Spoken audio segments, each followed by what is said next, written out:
Good evening बच्चों, कैसे हैं आप सब। तो बच्चों, जैसे कि आपको पता है इस समय हमारी क्लास 12 की जो सेकेंड यूनिट है जेनेटिक्स एंड इवोल्यूशन वो चल रही है। और ये जो सेकेंड यूनिट से अगर आप ओवरऑल पूरे बायोलॉजी की बात करें तो ये 7th यूनिट है। और इस यूनिट का जो सेकेंड चैप्टर है कौन सा, मॉलिक्यूलर बेसिस ऑफ इनहेरिटेंस। इस चैप्टर के अभी तक टोटल हम लोग ने 3 लेक्चर्स लगाए हैं। कितने लेक्चर्स लगाए हैं? 3 लेक्चर्स लगाए हैं। और ये जो हमारा है ये है लेक्चर नंबर 4। इस लेक्चर में हम लोग बात करेंगे कि डीएनए एक जेनेटिक मटेरियल है। इस स्टेटमेंट को प्रूफ करने के लिए डिफरेंट टाइप में डिफरेंट साइंटिस्ट ने डिफरेंट एक्सपेरिमेंट किए हैं अलग अलग टाइम पे। ये एक्सपेरिमेंट्स हैं क्या, इनका रिजल्ट्स क्या था, कैसे इन्होंने प्रूव किया कि यस डीएनए ही जेनेटिक मटेरियल होता है। आज इसी सब की बात आज के सेशन पे हम लोग करने वाले हैं। तो बच्चों, सबसे पहले मैं आपको बता देता हूं कि आज के सेशन में कौन कौन से एक्सपेरिमेंट्स की हम बात करने वाले हैं जिन एक्सपेरिमेंट में प्रूफ किया गया कि यस डीएनए ही एक जेनेटिक मटेरियल होता है। तो जो पहला एक्सपेरिमेंट है वो 1928 में किया गया और इस एक्सपेरिमेंट का नाम दिया गया ट्रांसफॉर्मेशन एक्सपेरिमेंट था। और इस एक्सपेरिमेंट्स को करने वाले साइंटिस्ट थे ग्रिफिथ। सेकंड जो एक्सपेरिमेंट आया जिसमें ये प्रूफ किया गया कि यस डीएनए ही जेनेटिक मटेरियल होता है, ये भी ट्रांसफॉर्मेशन एक्सपेरिमेंट था। लेकिन ये एक ऐसा ट्रांसफॉर्मेशन एक्सपेरिमेंट था जिसमें हम लोग ने बायोकेमिकल एनालिसिस का यूज किया है। यहां पर देखेंगे, और ये एक्सपेरिमेंट भी ट्रांसफॉर्मेशन एक्सपेरिमेंट है और इस एक्सपेरिमेंट्स को करने वाले साइंटिस्ट का नाम है एवेरी। और जो थर्ड एक्सपेरिमेंट था वो एक्सपेरिमेंट 1953 में किया गया। इसमें जो एक्सपेरिमेंट्स में जो ऑर्गेनिजम्स यूज किए गए उसमें वायरस जो जिसको बोलते हैं बैक्टीरियोफेज वायरस का यूज किया गया। यस, और ये जो एक्सपेरिमेंट था इस एक्सपेरिमेंट्स को नाम दिया जाता है ट्रांसडक्शन। तो ट्रांसडक्शन की प्रोसेस इसमें हुई, किस तरीके से इन एक्सपेरिमेंट में प्रूफ किया गया कि डीएनए जेनेटिक मटेरियल है, इसी की बात आज के एक्सपेरिमेंट में हम लोगों को करनी है, आज के सेशन में हम लोगों को करनी है। तो सबसे पहले हमें किसकी बात करनी है? ट्रांसफॉर्मेशन एक्सपेरिमेंट की, जो ग्रिफिथ ने किया। क्या था ये एक्सपेरिमेंट, किस तरीके से उन्होंने परफॉर्म किया है, इसको जरा स्टेप बाय स्टेप हम लोग क्लियर कर लेते हैं। तो बच्चों, जैसे कि मैंने बताया कि हम लोग बात किसकी करने वाले हैं? ग्रिफिथ के एक्सपेरिमेंट की। और इसमें ट्रांसफॉर्मेशन प्रिंसिपल किस तरीके से प्रोसेस होती है इसको हम समझेंगे, किस तरीके से ट्रांसफॉर्मेशन होता है, एक फॉर्म से सेकंड फॉर्म में कन्वर्जन होता है, इसकी बात हम लोग कर रहे हैं। सबसे पहले अगर हम बात करें तो ग्रिफिथ ने अपने इस एक्सपेरिमेंट में जिस बैक्टीरिया का चुनाव किया उसका नाम है स्ट्रेप्टोकोकस निमोनी। और सेकंड जो ऑर्गेनिज्म लिया वो लिया माइस, चूहे लिए। चूहे और स्ट्रेप्टोकोकस निमोनी को किस तरीके से उन्होंने अपने एक्सपेरिमेंट में यूज किया है कि डीएनए ही जेनेटिक मटेरियल, इसको प्रूफ करने के लिए। इस एक्सपेरिमेंट में उन्होंने किया क्या? उन्होंने किया, आपको पता है कि जो स्ट्रेप्टोकोकस निमोनी बैक्टीरिया है माय डियर स्टूडेंट, इसके 2 स्ट्रेन होते हैं। एक स्ट्रेन होता है एस और दूसरा स्ट्रेन होता है आर। जो एस स्ट्रेन होता है इसी को हम बोलते हैं स्मूथ स्ट्रेन, और जो आर होता है आर को बोलते हैं हम रफ स्ट्रेन। तो इसमें जो स्मूथ स्ट्रेन है माय डियर स्टूडेंट ये वीरुलेंट होता है। वीरुलेंट का मतलब क्या है? ये डेंजरस होता है। अगर इसको ऑर्गेनिजम्स की बॉडी के अंदर इंजेक्ट कर दिया जाए, चाहे वो माइस है या कोई ऑर्गेनिज्म है, तो उसकी डेथ हो जाएगी। लेकिन यहां पर हम सिर्फ माइस की बात करेंगे। तो अगर एस स्ट्रेन को, जिसको हम स्मूथ स्ट्रेन भी बोलते हैं, जो कि बैक्टीरिया स्ट्रेप्टोकोकस निमोनी का एक स्ट्रेन है, अगर हम इसको माइस के अंदर इंजेक्ट कराएंगे लिविंग फॉर्म में अगर ये है, तो वो पर्टिकुलर उस माइस की डेथ कर देगा, अर्थात वीरुलेंट होते हैं।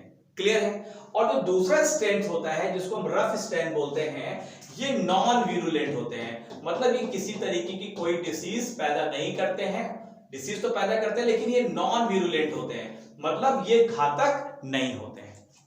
तो 2 तरीके के हैं, एस स्ट्रेन और आर स्ट्रेन। चलिए तो अब हम लोग शुरुआत करते हैं एक्सपेरिमेंट की और किस तरीके से ग्रिफिथ ने इसको परफॉर्म किया इस एक्सपेरिमेंट में। सबसे पहले इन्होंने लिविंग एस स्ट्रेन को चुना। लिविंग एस स्ट्रेन कैसे बेटा? वीरुलेंट है। और दूसरे में इन्होंने लिया लिविंग आर स्ट्रेन, जो कि रफ स्ट्रेन है, ये होते हैं नॉन वीरुलेंट। इन्होंने क्या किया कि जो एस स्ट्रेन थे, जो वीरुलेंट थे, इसको इन्होंने इंजेक्शन में भरा और माइस को इन्होंने इंजेक्ट करा दिया। देखो यहां पर क्या किया इन्होंने, इस माइस को वो इंजेक्शन लगा दिया जिस इंजेक्शन के अंदर क्या था, ये वाले एस स्ट्रेन अर्थात वीरुलेंट स्ट्रेन थे। अब आपको पता है कि ये स्ट्रेन कैसा है, खतरनाक है, डेंजरस है, और जब हमने इसको माइस की बॉडी के अंदर इंजेक्ट कराया तो फाइनली माउस का हैप्पी बर्थडे हो गया, मतलब उसकी माइस की डेथ हो गई और उसकी बॉडी में ये लिविंग एस स्ट्रैंड देखने को मिले, जिसकी वजह से ये क्या हुआ, इस माइस की डेथ हो गई, ये माउस मर गया। क्लियर है? अब सेकंड में क्या हुआ, फिर हमने एक चूहा लिया और वहां पर हमने क्या किया, इंजेक्शन में आर स्ट्रैंड लिए और आर स्ट्रैंड को जैसे यहां पर इंजेक्ट कराया था, इस तरीके से इस चूहे को भी हमने यहां पर इंजेक्ट करा दिया। क्या इंजेक्ट करा दिया हमने, ये लिविंग आर स्ट्रैंड जो कि नॉन विरुलेंट है। तो जब हमने इसकी बॉडी में इंजेक्ट कराया तो हमने देखा कि चूहा जीवित है और कोई भी यहां पर एस स्ट्रैंड नहीं था, सिर्फ आर स्ट्रैंड थे, जिसकी वजह से चूहा जीवित था। क्लियर है? थर्ड पॉइंट में क्या हुआ, थर्ड पॉइंट में क्या किया कि फिर हमने जो एस स्ट्रेन थे उसको डेड कर लिया, डेड स्ट्रेन कर लिया, मतलब उसको हीटेड कर दिया, ये डेड हो गए, हीटेड इसको हम बोलते हैं। और फिर हमने एक दूसरा मिक्सचर लिया जिसमें हमने लिविंग आर स्ट्रेन लिए जो नॉन विरुलेंट है और इसमें जो डेड स्ट्रेन है इसको इसके साथ मिक्स कर दिया। अब क्या करेगा, अब इन दोनों को हम अलग अलग चूहों में इंजेक्ट कराएंगे, जो ग्रिफिथ ने किया था। देखो ग्रिफिथ ने क्या किया कि जो डेड स्ट्रेन थे, जो हीटेड थे, जब इसको इंजेक्शन में भर के जब इसको इन्होंने इंजेक्ट कराया तो क्या हुआ, ये चूहा अभी भी क्या है, माउस लाइफ, और यहां पर कोई एस स्ट्रेन नहीं मिला क्योंकि ये क्या थे, हीट किल्ड थे, तो इसकी वजह से चूहा जीवित था। लेकिन दूसरी तरफ देखिए, अब यहीं पर खेल आपको समझ में आएगा। क्या समझ में आएगा, हमने यहां पर लिविंग आर स्ट्रेन को डेथ एस स्ट्रेन के साथ मिक्स करके जब चूहे की बॉडी में हमने उसको इंजेक्ट कराया तो हमने देखा, क्या देखा कि माउस यहां पर मर जाता है और यहां पर जो हमने एस स्ट्रेन लिए थे जो हीट किल्ड थे वो यहां पर लिविंग एस स्ट्रेन के फॉर्म में मिले। इसका मतलब क्या है, इसका मतलब सिंपल सा है कि जो आर स्ट्रेन था वो एस स्ट्रेन में ट्रांसफॉर्म हो गया, मतलब जो नॉन विरुलेंट था वो विरुलेंट हो गया। इसका मतलब कोई तो मटेरियल रहा होगा जो एस स्ट्रेन से आर स्ट्रेन की ओर गया, भले ही एस स्ट्रेन हीट किल्ड था लेकिन उसका कोई केमिकल था जो आर स्ट्रेन के अंदर गया और इसको फाइनली क्या कर दिया, इसको भी विरुलेंट बना दिया। दैट इज वाई, जिसकी वजह से इस माउस की डेथ हो गई। तो इसी एक्सपेरिमेंट को हम क्या बोल देते हैं, ट्रांसफॉर्मेशन प्रिंसिपल। इसमें ग्रिफिथ ने ये प्रॉपर ये बताया कि भाई कोई ना कोई ऐसा मटेरियल है जिसने नॉन विरुलेंट्स को विरुलेंट बना दिया और फाइनली इस माउस की डेथ हो गई। तो ग्रिफिथ ने अपने इस एक्सपेरिमेंट में ये प्रूव करने का प्रयास किया कि कहीं ना कहीं वो जो मटेरियल था वो डीएनए था, यस, जिसकी वजह से फाइनली इसकी डेथ हो गई। आई होप आपको क्लियर हुआ होगा कि ग्रिफिथ एक्सपेरिमेंट क्या है, किस तरीके से उन्होंने बताया कि किस तरीके से ट्रांसफॉर्मेशन ये प्रिंसिपल इसमें लागू होता है और फाइनली इस माउस की डेथ हो जाती है। अब हम देखते हैं सेकंड एक्सपेरिमेंट। सेकंड एक्सपेरिमेंट में किस तरीके से उन्होंने समझाया कि भाई डीएनए ही जेनेटिक मटेरियल है। तो जो सेकंड एक्सपेरिमेंट है उसकी जरा बात कर लेते हैं। यस, जैसे मैंने फाइनली आपको क्या बताया इसमें कि एक ऐसा केमिकल सब्सटेंसेस होगा जो एक सेल से जेनेटिकली ट्रांसफर हो गया है दूसरे सेल में, जिसकी वजह से जो आर स्ट्रैंड है वो भी कैसा हो गया, विरुलेंट हो गया और फाइनली इस माउस की डेथ हो गई। चलिए अब जरा हम लोग दूसरे एक्सपेरिमेंट की बात कर लेते हैं। सेकंड जो एक्सपेरिमेंट है माइडोस्टेन, ये भी ट्रांसफॉर्मेशन एक्सपेरिमेंट है, लेकिन इसमें हम लोग ने बायोकेमिकल एनालिसिस करी। बायोकेमिकल एनालिसिस का मतलब क्या है कि हमने पर्टिकुलर जो एक्सपेरिमेंट किए, ये एक्सपेरिमेंट किया 1944 में मैकलियोड, मैककार्टी और एवेरी ने। बहुत ही फेमस एक्सपेरिमेंट है माइडोसेंट, और इस एक्सपेरिमेंट में इन्होंने जिस बैक्टीरिया का यूज किया वो था स्ट्रेप्टोकोकस निमोनिया। इसके पहले भी यही बैक्टीरिया यूज हुआ है। देखो इसमें इन्होंने किया क्या, इन्होंने किया ये कि आप देखो यहां पर इन्होंने एस स्ट्रैंड को एक्सट्रैक्ट कर लिया। एस स्ट्रैंड कौन से हैं, विरुलेंट वाले हैं। अब क्या किया, जो एस स्ट्रैंड को इन्होंने एक्सट्रैक्ट किया, उस एस स्ट्रैंड का जो बैक्टीरिया था उसका जो पॉलीसेक, मान लो सपोज दैट ये बैक्टीरिया है, तो इसमें जो पॉलीसेक्राइड है, इस पॉलीसेक्राइड्स को डिस्ट्रॉय कर देंगे तो इसके अंदर क्या बचेगा? जेनेटिक मटेरियल बचेगा, डीएनए बचेगा, प्रोटीन बचेगा और भी कुछ चीजें बचेंगी। तो जब इसके पॉलीसेक्राइड्स को डिस्ट्रॉय कर दिया गया एस स्ट्रेन के, और जब इसको इंजेक्ट कराया गया चूहे में, तो देखा कि जो चूहा है उसकी डेथ हो गई। सेकेंड एक्सपेरिमेंट में उन्होंने क्या किया? इस बैक्टीरिया के लिपिड को डिस्ट्रॉय कर दिया। अब कार्बोहाइड्रेट किसको डिस्ट्रॉय कर दिया? लिपिड को डिस्ट्रॉय कर दिया। लिपिड को डिस्ट्रॉय करने के बाद जब हमने इस एसिस्ट्रेन को इंजेक्ट कराया माउस में, तो फिर इसकी डेथ हो गई। थर्ड में उन्होंने क्या किया? थर्ड में इस बैक्टीरिया में उपस्थित जो प्रोटीन था उसको डिस्ट्रॉय किया, और डिस्ट्रॉय करने के बाद जब इस स्ट्रेन को माउस में इंजेक्ट कराया गया तो इसकी भी डेथ हो गई। इसका मतलब क्या है? देखो, पहले इन्होंने कार्बोहाइड्रेट हटाया तो भी डेथ हो रही है, फिर उन्होंने कार्बोहाइड्रेट हटाने के बाद लिपिड को हटा दिया जो बैक्टीरिया में मौजूद था, उसकी वजह इसको हटाने के बावजूद भी इसकी डेथ हो गई। इसका मतलब ना तो वो मटेरियल पॉलीसेक्राइड रहा होगा और ना वो मटेरियल लिपिड रहा होगा, जिसकी वजह से इसकी डेथ हो रही है। फिर तीसरा उन्होंने क्या किया? इन्होंने जो प्रोटीन था, प्रोटीन को भी हटा दिया। तो प्रोटीन को हटाने के बाद भी देखा कि अभी भी माउस की डेथ हो रही है। अब फाइनली क्या किया कि जब इन्होंने तीनों हटाने के बाद जब डीएनए को भी उस बैक्टीरिया के अंदर जो एस स्ट्रेन था उसको डिस्ट्रॉय कर दिया, तो अब देखा कि जो चूहा क्या था? जीवित था। इसका मतलब क्या था कि डीएनए ही वो मटेरियल था जो फाइनली ट्रांसफॉर्मेशन प्रोसेस कर रहा था। कहां पर? आर स्ट्रेन में, इसके पहले वाले एक्सपेरिमेंट में। क्योंकि जो इसके पहले वाला एक्सपेरिमेंट हम लोगों ने ग्रिफिथ का देखा था, वहां पर क्या हो रहा था? वहां पर जब हम एस स्ट्रेन के साथ आर स्ट्रेन को मिक्स कर रहे थे, भले ही एस स्ट्रेन हीट किल्ड थे, लेकिन वो क्या कर रहे थे? इसके बावजूद भी आर स्ट्रेन को विरुलेंट स्ट्रेन में कन्वर्ट कर दे रहे थे। क्लियर है? तो ट्रांसफॉर्मेशन किसकी वजह से हो रहा था? तो इस एक्सपेरिमेंट में यह प्रूफ हुआ कि वो ट्रांसफॉर्मेशन का जो मेन रीजन था वो था डीएनए। क्योंकि जब हमने डीएनए को डिस्ट्रॉय किया और जब हमने माइस को इंजेक्ट किया तो माइस को कोई भी इफेक्ट नहीं आया। इससे फाइनली यह प्रूफ होता है कि यस, डीएनए ही वो जेनेटिक मटेरियल है जिसके अंदर ट्रांसफॉर्मेशन करने की क्षमता है। तो ये जो एक्सपेरिमेंट था, फाइनली इसने प्रूव किया कि यस, डीएनए ही एक ऐसा जेनेटिक मटेरियल है जिसके अंदर ट्रांसफॉर्म करने की क्षमता है। फिर से मैं इसको रिवाइज कर देता हूं, यहां पर आपको समझ में आया होगा। ये जो बैक्टीरिया था, कौन सा? Streptococcus pneumonia. इसका सबसे पहले हमने पॉलीसेक्राइड डिस्ट्रॉय किया, इंजेक्ट कराया, मर गया, क्योंकि अभी भी इसके अंदर डीएनए तो रहा होगा। सेकेंड में हमने इसको पॉलीसेक्राइड करने के बाद लिपिड को भी डिस्ट्रॉय किया, अब इंजेक्ट कराया, अब भी माउस की डेथ हो गई। इसका मतलब अभी भी कोई मटेरियल इसके अंतर्गत है जो पॉलीसेक्राइड और लिपिड नहीं था। तीसरा फिर हमने क्या किया? प्रोटीन को भी डिस्ट्रॉय कर दिया इस बैक्टीरिया के अंदर।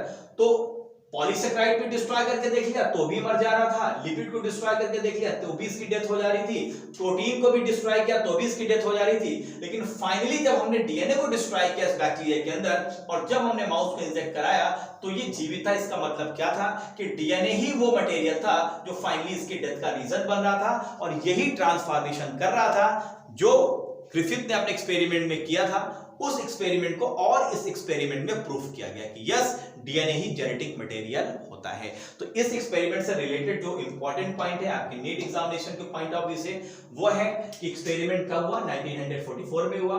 किसने किया? मैकलियोड, मैककार्टी और एवेली ने किया। कौन से बैक्टीरिया का यूज किया गया था? स्ट्रेप्टोकोकस निमोनी, और जो माइस उसका यूज किया गया था। तो चलिए माय डियर स्टूडेंट, अगर ये आपको क्लियर हो गया तो जरा इसका स्क्रीनशॉट ले लीजिए, फिर आगे बढ़ते हैं।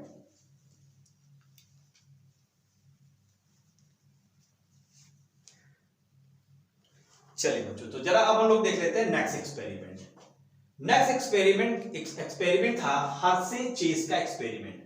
ये एक ऐसा एक्सपेरिमेंट था माय डियर स्टूडेंट जिसमें यूनिवोकल आवाज है कि यस, अब इसका कोई एक्सेप्शन नहीं है, डीएनए ही जेनेटिक मटेरियल होता है।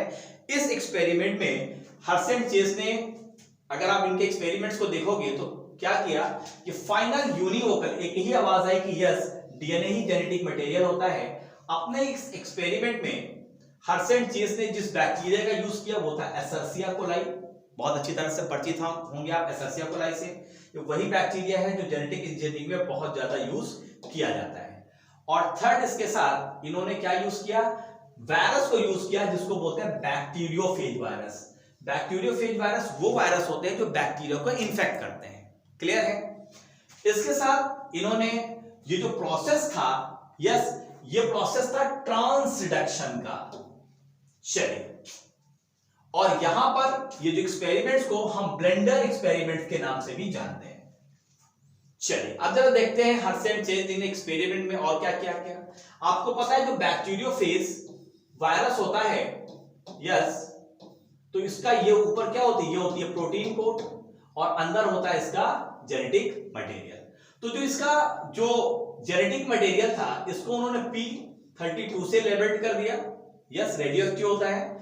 और जो इसका प्रोटीन कोट है, प्रोटीन कोट को इन्होंने S35 से लेबल्ड कर दिया, जो रेडियो एक्टिव मटेरियल होता है जो चमकेगा। अब देखो क्या किया इन्होंने अगर हर्शे चेज एक्सपेरिमेंट को देखोगे आपकी एनसीईआरटी की बुक में, तो ये फिगर प्रॉपर दिया गया है। इसमें देखिए ये दोनों क्या है, बैक्टीरियोफेज है। पहले बैक्टीरियोफेज में इन्होंने क्या किया कि जो आपकी जो रेडियो एक्टिव S35 से प्रोटीन के जो कैप्सूल थे उसको लेबल्ड कर दिया। जो बाहर का मटेरियल था वायरस का उसको S35 से लेबल्ड किया। और दूसरे बैक्टीरियोफेज में इन्होंने क्या किया कि जो अंदर का जो जेनेटिक मटेरियल था इसको P32 से लेबल्ड कर दिया। क्लियर है? अब क्या हुआ ये कि अब देखो ये दो एक्सपेरिमेंट एक साथ चल रहे हैं। यहां पर ये क्या है, एसर्सिया कोलाई बैक्टीरिया है और एसर्सिया कोलाई बैक्टीरिया को इन्फेक्ट करने के लिए जो पहला जो बैक्टीरियोफेज वायरस है इसका जो प्रोटीन कोट है, ये प्रोटीन कोट और अंदर जेनेटिक मटेरियल है। और आप जानते हैं कि जब भी कोई वायरस बैक्टीरिया को इन्फेक्ट करता है तो अपना जेनेटिक मटेरियल इसके अंदर डाल देता है और प्रोटीन कोट बाहर रह जाती है। तो इसका जो जेनेटिक मटेरियल था ये कहां आ गया, अंदर आ गया, लेकिन ये रेडियो एक्टिव नहीं है इसलिए चमकेगा नहीं। चमकेगा कौन, जो बाहर ये प्रोटीन का कोट है। यहां पर क्या हुआ, यहां पर इन्होंने जो बैक्टीरियोफेज लिया उसका जेनेटिक मटेरियल यहां पर देखो लेबल्ड किया हुआ है। क्लियर है? किससे? P32 से लेबल्ड किया है। अब जब ये जेनेटिक मटेरियल अपना इसके अंदर इंसर्ट कराएगा एसर्सिया कोलाई के अंदर, तो देखो ये रेडियो एक्टिव वाला न्यूक्लियर मटेरियल इसके अंदर इंजेक्ट हो जाएगा। तो सबसे पहले जब इन्फेक्शन होगा फर्स्ट पार्ट में हम क्या कराएंगे, बैक्टीरियोफेज का जो हमारा ये एसर्सिया कोलाई बैक्टीरिया इसको हम क्या करेंगे, इसको इन्फेक्ट करेंगे बैक्टीरियोफेज की वजह से।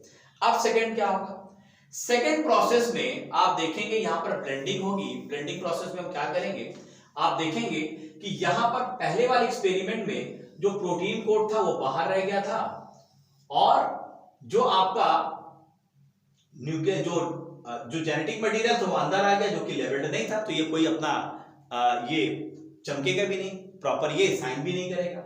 यहां पर क्या हुआ, यहां पर चूंकि जेनेटिक मटेरियल अंदर है तो एसर्सिया कोलाई के अंदर ये जेनेटिक मटेरियल पहुंच जाएगा और ये क्या करेगा, प्रॉपर तरीके से साइन करेगा। अब देखो थर्ड में क्या होगा, थर्ड में यहां पर होगा कि अब चूंकि इस एसर्सिया कोलाई के अंदर क्योंकि बैक्टीरियोफेज वायरस ने अपना जेनेटिक मटेरियल डाला नहीं, तो इसके अंदर कोई भी आपको कोई भी रेडियो एक्टिव S35 नहीं होगा इस सेल के अंदर डिटेक्ट, इसके अंदर डिटेक्ट ही नहीं होगा। लेकिन यहां पर डिटेक्ट होगा, क्यों? क्योंकि बैक्टीरियोफेज का जो जेनेटिक मटेरियल लेबल्ड किया गया था वो एसर्सिया कोलाई के अंदर पहुंच गया है। और इसका कैसे पता चलेगा, जब हम प्रॉपर करेंगे सेंट्रीफ्यूगेशन की प्रोसेस। अब क्या होगा आगे में आप देखोगे, यहां पर आप देखेंगे कि जब हमने वही फिगर ले लिया यहां पर आगे की तरफ, यहां पर आप देखिए यहां तक हम लोग ने देख लिया था, यस, यहां पर कोई भी रेडियो एक्टिव डिटेक्टेड नहीं हुआ सेल के अंदर। लेकिन यहां पर क्यों डिटेक्टेड हुआ, क्योंकि हमने जो बैक्टीरियोफेज वायरस था उसका जो रेडियो एक्टिव था वो यहां पर जा चुका है एसर्सिया कोलाई के अंदर, तो यहां पर रेडियो एक्टिव डिटेक्ट हो रहा है। इससे क्या चीज समझ में आ रही है कि भाई जेनेटिक मटेरियल ही बैक्टीरियोफेज वायरस से इस एसर्सिया कोलाई के अंदर ट्रांसफर हुआ है, जिसकी वजह से आगे ट्रांसडक्शन की प्रोसेस होगी। क्या होगा, आपको पता है कि जब इसका डीएनए इसके अंदर जाएगा और ये एसर्सिया कोलाई की बैक्टीरिया के साथ जब इंसर्टेड हो जाएगा तो इस सेल को एक फैक्ट्री की तरह यूज करेगा और अपनी जैसी कॉपी बनाना स्टार्ट कर देगा। तो ये क्षमता किसके अंदर है, ये क्षमता है बैक्टीरियोफेज डीएनए के अंदर ही, जिसकी वजह से ये ट्रांसडक्शन प्रोसेस होगी। तो इससे क्या प्रूफ होता है, प्रूफ यही होता है कि हमेशा जेनेटिक मटेरियल ही जो यहां से अंदर इसमें ट्रांसफर हुआ है वो कौन सा है, वो डीएनए ही है। तो फाइनली अगर आप देखेंगे तो यहां पर no radioactivity detected in supernatant. Supernatant का मतलब जब हम सेंट्रीफ्यूगेशन करेंगे तो जो बाहर का प्रोटीन कोट होगा उसमें कोई भी रेडियो एक्टिव नहीं मिलेगा, क्योंकि इसका रेडियो एक्टिव मटेरियल जो न्यूक्लिक एसिड वाला है वो अंदर इसके जा चुका है एसर्सिया कोलाई के अंदर। तो इससे यह प्रूफ होता है कि यस, डीएनए ही वो केमिकल है जो एक जनरेशन से दूसरे जनरेशन ट्रांसफर होता है। या आप देखिए यहां पर बैक्टीरियोफेज से जो एसर्सिया कोलाई के अंदर गया है वो जेनेटिक मटेरियल ही गया है, ना कि इसकी प्रोटीन कोट वाली लेयर। तो इस एक्सपेरिमेंट से भी यही चीज प्रूव होती है माय डियर स्टूडेंट कि डीएनए क्या होता है, डीएनए ही वो जेनेटिक मटेरियल है जिसके अंदर क्षमता है एक जनरेशन से दूसरे जनरेशन ट्रांसफर होने की, रिप्लिकेट करने की क्षमता है और पूरे सेल्स को कंट्रोल करने की क्षमता है। तो जेनेटिक मटेरियल्स की कैरेक्टरिस्टिक्स का एक सबसे इंपॉर्टेंट पॉइंट है। तो आई होप आपको क्लियर हो गया होगा माय डियर स्टूडेंट कि किस किस एक्सपेरिमेंट में क्या क्या प्रूफ किया गया, कौन कौन सी चीजों का यूज किया गया, ये बहुत इंपॉर्टेंट है। जैसे अगर हम बात करें, अगर कोई आपसे पूछे कि जो ट्रांसडक्शन की प्रोसेस है इसमें हमने क्या यूज किया, तो हमने यूज किया यहाँ पर बैक्टीरियोफेज वायरस, और जो बैक्टीरिया यूज किया वो था एसर्सिया कोलाई। क्लियर है? तो इस तरीके से माय डियर स्टूडेंट तीनों के तीनों एक्सपेरिमेंट हम लोग ने इस सेशन पे देखे हैं। और जो बच्चे नए हैं अगर वो चाहते हैं मेरे इसी तरह लेक्चर्स को अटेंड करना, लाइव सेशन के अगर उनको नोटिफिकेशन चाहिए, तो सिंपल सा प्रोसेस है माय डियर स्टूडेंट, आप गूगल प्ले स्टोर में जाके हमारे ऐप को डाउनलोड कर सकते हैं। ऐप का नाम है DNC my education cabin media. और सेकंड ये रास्ता है कि अगर ये सेशन अभी आप YouTube पे देख रहे हैं माय डियर स्टूडेंट, तो अभी के अभी चैनल को सब्सक्राइब कर लीजिए, बेल आइकन को जरूर प्रेस कर लीजिए, जिससे आने वाले वीडियोस के नोटिफिकेशन आपको टाइमली मिल पाए। तो इस तरीके से माय डियर स्टूडेंट सेशन को हम लोग क्लोज करते हैं, मिलते हैं नेक्स्ट सेशन में। Thank you very much to all of you my dear student, एक नए ब्यूटीफुल कॉन्सेप्ट के साथ। तब तक के लिए good night, see you, bye.